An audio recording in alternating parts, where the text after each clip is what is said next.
우리가 어렸을 때, 그리고 우리 자녀들을 관찰해 보면, 자녀들은 부모 말을 잘 안 듣고 철없는 말과 행동을 하는 때가 다반사입니다.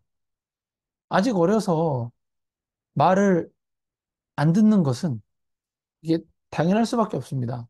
아직 철이 안 들었으니까요. 그런데 이 말을 안 듣는 것이나 때를 써도 도저히 부모로서 아이의 부탁을 들어줄 수 없는 것들이 있을 수 있습니다. 부모와 자식의 관계는 경우에 따라서 이 자녀의 부탁을 아예 안 들어줄 수도 있고, 때로는 부모로서 자녀를 이렇게 징계할 수도 있습니다. 이러한 부모의 결정은 사실 부모가 자식을 사랑하기 때문에 사랑하는 마음으로 그렇게 한 것입니다. 부모와 자식의 관계 자체를 무시하는 것이라면 그게 남남 사이와 같아서 그렇게 자식에게 어떤 징계를 할 수 없겠지만 부모와 자식은 남남이 아니기 때문에 사랑으로 자녀를 징계하는 것입니다. 이 징계하는 것이 사랑하는 것이다라고 이렇게 말할 수는 없겠지만 반대로 사랑하지 않으면 징계하지도 않을 것입니다. 자녀에게 사랑으로 말하는 것은 사실 굉장히 쉽습니다.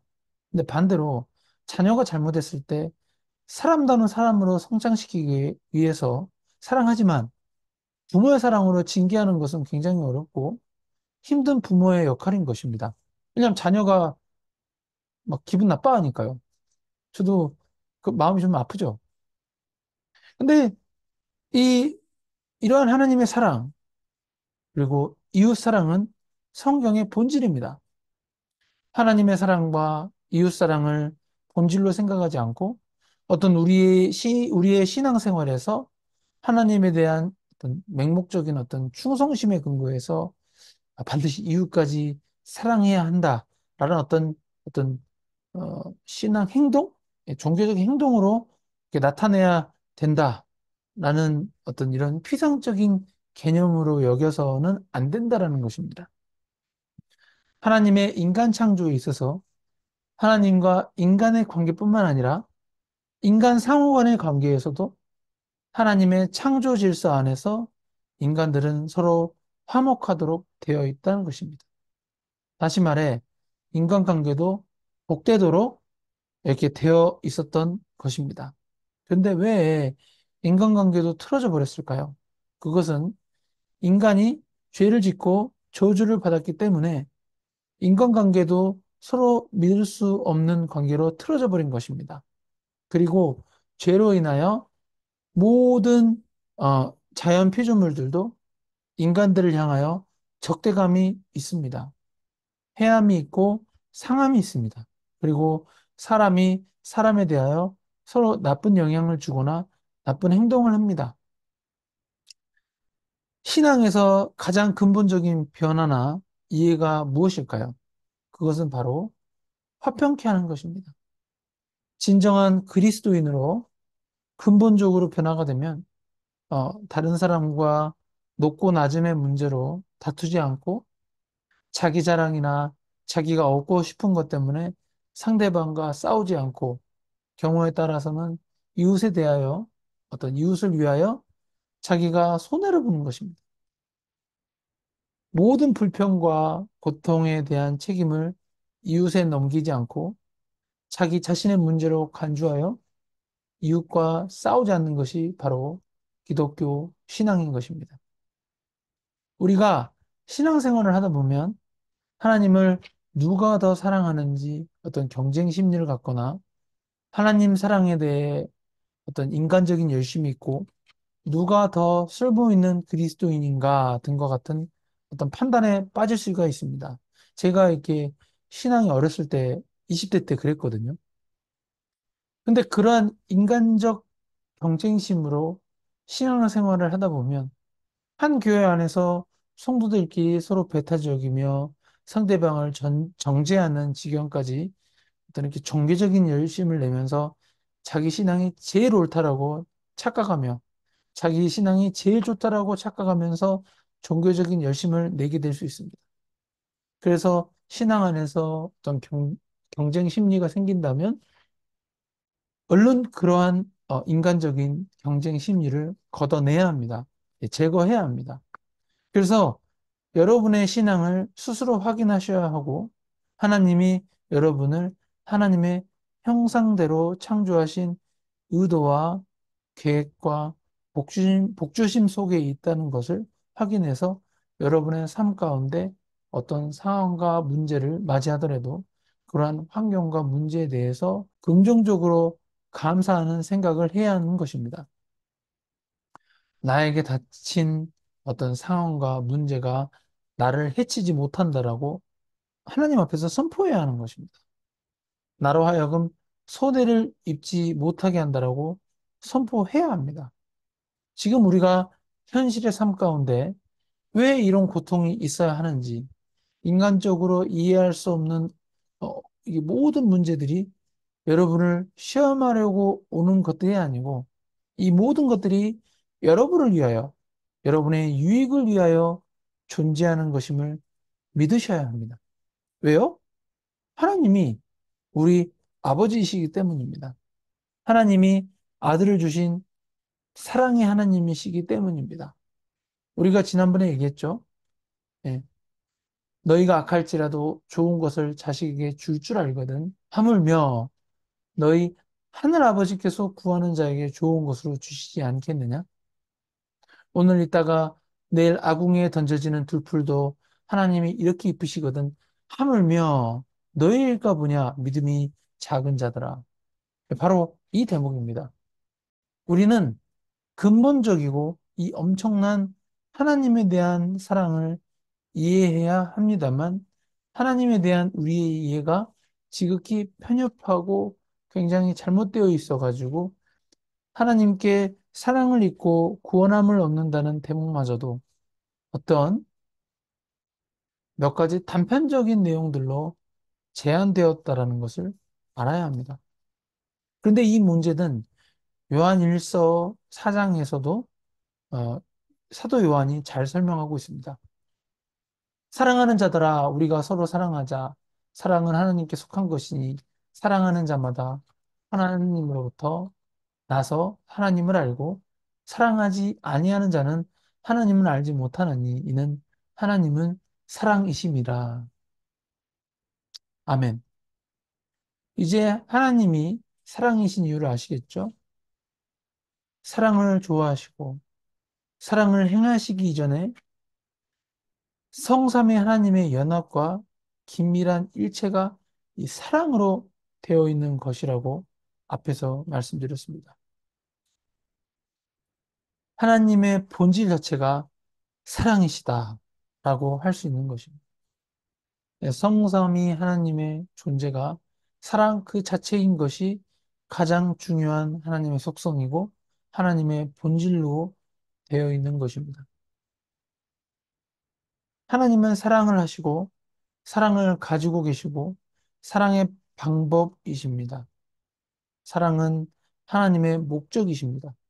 그러므로 사랑하는 자는 하나님을 아는 자이지만 사랑하지 않으면 하나님을 모르는 자입니다.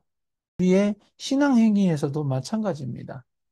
우리의 신앙 행위에서 사랑보다 어떤 능력이 우선시되면 하나님의 사랑을 사실상 잘 모르는 것이며 그는 하나님을 모르는 것이다. 이렇게까지 얘기할 수 있습니다.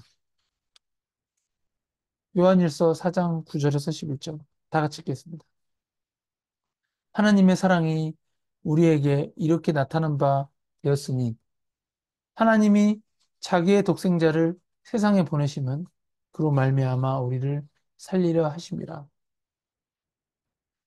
사랑은 여기 있으니 우리가 하나님을 사랑한 것이 아니요 하나님이 우리를 사랑하사 우리 죄를 속하기 위하여 화목 제물로 그 아들을 보내셨습니다. 사랑하는 자들아 하나님이 같이 우리를 사랑하셨은즉 우리도 서로 사랑하는 것이 마땅하도다. 아멘. 인간은 하나님의 형상대로 지음을 받았으니 하나님이 사랑의 하나님이시면 그 형상대로 지음받은 우리 또한 마땅히 서로 사랑해야 합니다. 세상 사람들이 우리에게 요구하는 요구는 하나님이 계시다면 하나님을 보여달라는 것입니다. 근데 하나님을 보여줄 수 있는 방법이 무엇입니까? 바로 서로 사랑하는 것입니다. 하나님은 사랑이시니 세상과 그리스도인의 제일 큰 차이는 무엇인가요? 우리 그리스도인들은 기꺼이 죄인을 위하여 십자가를 질 마음이 있습니다. 그러나 예수 그리스도를 믿지 않는 이 세상은 자기 십자가마저도 지는 것을 거부합니다. 우리가 하나님을 안다는 것은 무엇으로 증명할 수 있습니까?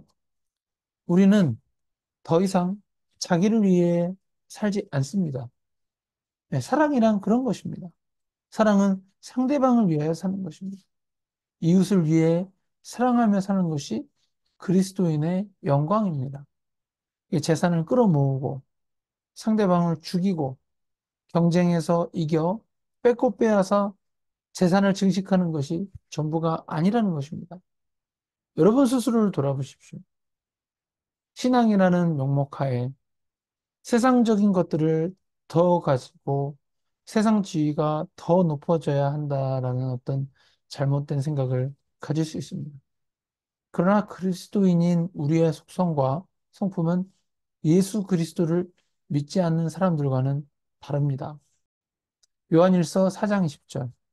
누구든지 하나님을 사랑하노라 하고 그 형제를 미워하면 이는 거짓말하는 자니 보는 바 그 형제를 미워하지 아니하는 자는 보지 못하는 바 하나님을 사랑할 수 없느니라. 오늘 설교에서 인용한 성경 구절들과 어떤 설명과 배경 속에는 하나님이 누구이신가와 우리 인간은 어떤 존재인가를 근거하고 있습니다. 하나님이 누구시고 인간은 어떤 존재인가에 대한 어떤 근본적인 질문들에 대한 이해와 성경의 진리에 대한 믿음이 여러분들을 하나님의 사람으로 세우는 가장 큰 힘이 될 것입니다.